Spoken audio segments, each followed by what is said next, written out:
Hello friends, welcome back to Invest One. दोस्तों, आज हम चर्चा करेंगे Glenmark Life Science Limited company के बारे में। कंपनी एक न्यूली लिस्टेड कंपनी है और ये एक सब्सिडरी कंपनी है ग्लैनमार्क फार्मास्यूटिकल्स लिमिटेड कंपनी की। तो दोस्तों, अगर आपने चैनल को सब्सक्राइब नहीं किया है तो चैनल को जरूर सब्सक्राइब करें और बगल में दिए गए बेल आइकन को जरूर प्रेस करें ताकि आगे आने वाले ऐसे वीडियोस का नोटिफिकेशन सबसे पहले आप तक पहुंचे। इस वीडियो में हम कंपनी के बिजनेस के बारे में चर्चा करेंगे, साथ ही साथ फ्यूचर ग्रोथ कैसा रहेगा उसके ऊपर भी चर्चा करेंगे। तो वीडियो के एंड तक बने रहिए ताकि कोई भी इंपॉर्टेंट इन्फॉर्मेशन मिस ना हो जाए। तो दोस्तों, जैसे कि हमने बताया कि Glenmark Life Science Limited company subsidiary company है ग्लैनमार्क फार्मास्यूटिकल्स लिमिटेड कंपनी की।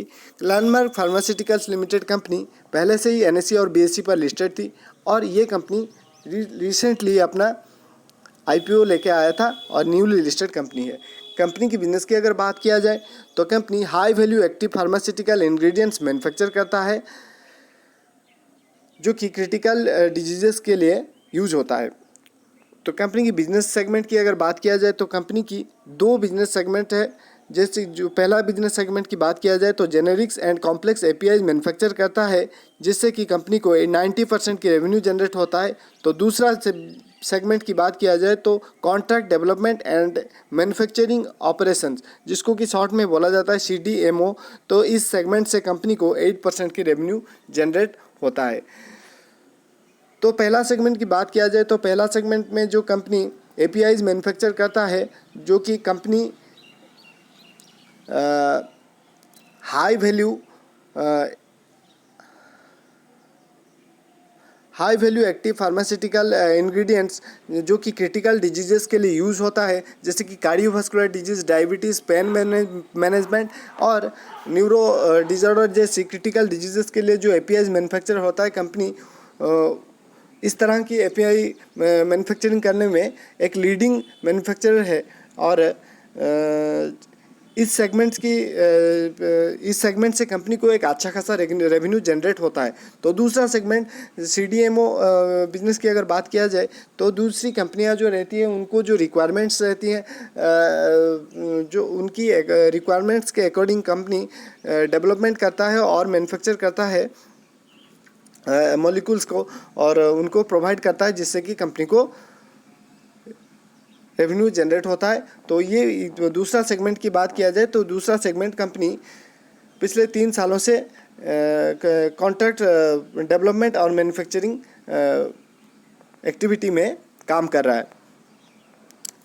तो मैन्युफैक्चरिंग यूनिट्स की बात किया जाए तो कंपनी के पास 4 मैन्युफैक्चरिंग यूनिट्स है और जिसकी कैपेसिटी है 725.8 किलोलीटर की कैपेसिटी है और कंपनी के पास 120 मॉलिक्यूल्स का प्रोडक्ट पोर्टफोलियो है और जिसमें से टॉप 10 प्रोडक्ट से कंपनी को 66.36% की रेवेन्यू जनरेट होता है और कंपनी हर साल 8 से 10 न्यू मॉलिक्यूल्स इंट्रोड्यूस करने की आगे आने वाले टाइम में सोच रहा है।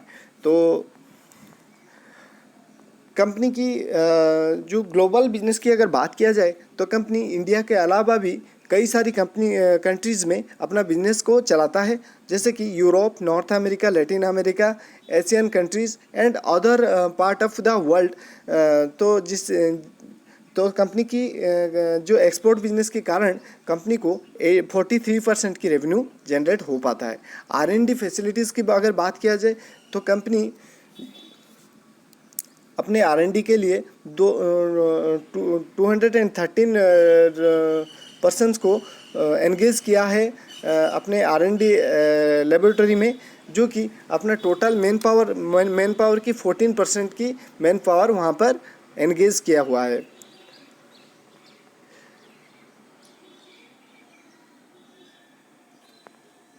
अच्छा खासा R&D फैसिलिटी है और R&D के लिए कंपनी एक अच्छा खासा अमाउंट भी इन्वेस्ट करता है।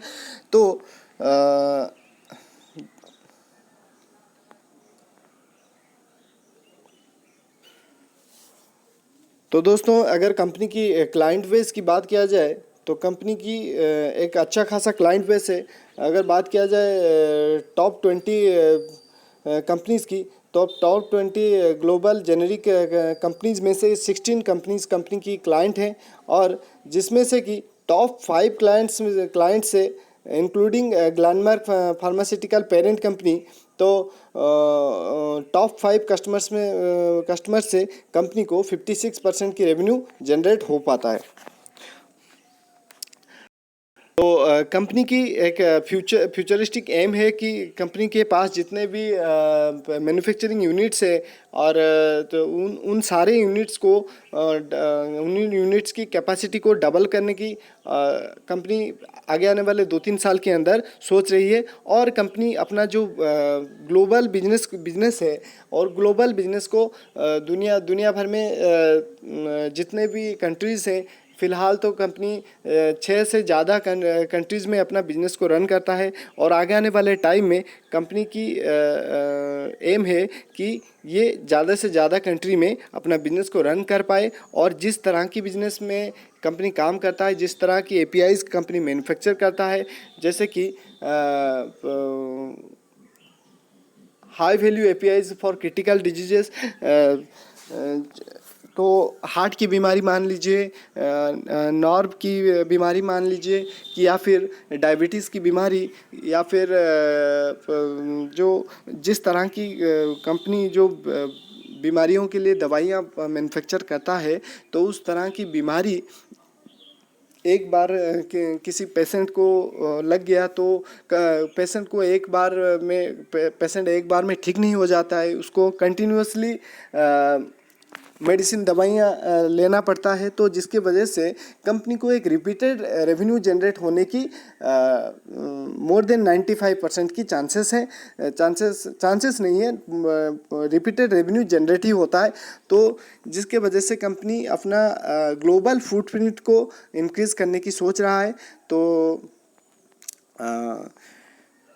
तो यहाँ पर कंपनी फ्यूचर में अच्छा खासा ग्रोथ जनरेट कर पाएगा, ऐसा हमें लग रहा है। तो कंपनी की बिजनेस तो काफ़ी अच्छा है। और देख लेते हैं कंपनी की मार्केट कैप कितना है। कंपनी की मार्केट कैप है 8,190 करोड़ की, करंट प्राइस है 68 रुपीज़ की, पी है, करंट पी है 23.3। तो यहाँ पर जो जिस प्राइस पर इशू प्राइस आया था, तो उससे भी कम प्राइस पर अभी ट्रेड होता हुआ नज़र आ रहा है। और करंट पी काफ़ी इस स्टॉक को काफ़ी सस्ता अभी अवेलेबल करंट प्राइस पर काफ़ी सस्ता नज़र आ रहा है। और बुक वैल्यू की बात किया जाए तो 61.4 रुपीज़ की बुक वैल्यू है। और डिविडेंड यील्ड है 0.0% की। रिटर्न ऑन कैपिटल एम्प्लॉयड 96.9% की। रिटर्न ऑन इक्विटी 61.0% की यहाँ पर दिखाई पड़ रहा है, जो कि काफ़ी ज़बरदस्त है। और फेस वैल्यू है 2 रुपये पर इक्विटी शेयर। तो यहाँ पर चीज़ें सारा अच्छा नज़र आ रहा है दोस्तों। और कंपनी बहुत ही अच्छा है। और आगे आने वाले टाइम में फार्मास्यूटिकल सेक्टर की भी डिमांड मतलब ग्रोथ एक्सपेक्ट किया जा रहा है। और कंपनी जिस तरह की बिजनेस करता है, जिस टाइप का दवाइयाँ मैन्युफैक्चर करता है, एपीआईज़ मैन्युफैक्चर करता है, तो स्पेशली उस कैटेगरी की एक खासियत ये रहता है कि रिपीटेड रेवेन्यू जनरेट हो पाता है। और कंपनी की ग्लोबल फुटप्रिंट, ग्लोबल बिजनेस के कारण कंपनी को अच्छा खासा रेवेन्यू जनरेट होता है। और कंपनी का जो एम है, जो आगे आने वाले टाइम में और भी ज़्यादा कंट्रीज़ में अपना बिजनेस को रन करने का, तो इसके वजह से आगे आने वाले टाइम में भी कंपनी को एक अच्छा खासा मुनाफा मिल सकता है। तो आप करंट प्राइस पर ये काफ़ी फेयरली वैल्यूड स्टॉक हमें नज़र आ रहा है। और ये एक स्टॉक में एक पोटेंशियल स्टॉक हमें नज़र आ रहा है। तो दोस्तों, ये कोई रिकमेंडेशन नहीं है, लेकिन आप अपना खुद का रिसर्च करके किसी भी स्टॉक में निवेश कीजिए।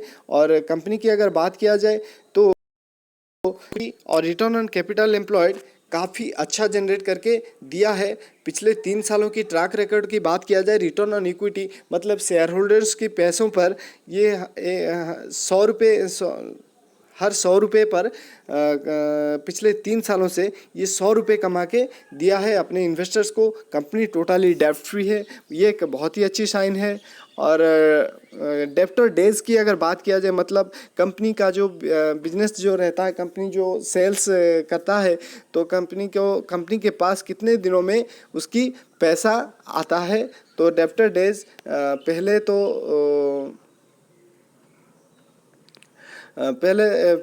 हुआ करता था 2020 में 152 डेज़ की, तो अभी 2021 में 120 डेज़ की हो गया है। मतलब ये एक पॉजिटिव साइन है। मतलब यहाँ पर कंपनी की सारा कुछ अच्छा नज़र आ रहा है और एक अच्छी कंपनी साबित हो सकता है, अच्छा रिटर्न जनरेट करके दे पाएगा, ऐसा हमें लगता है।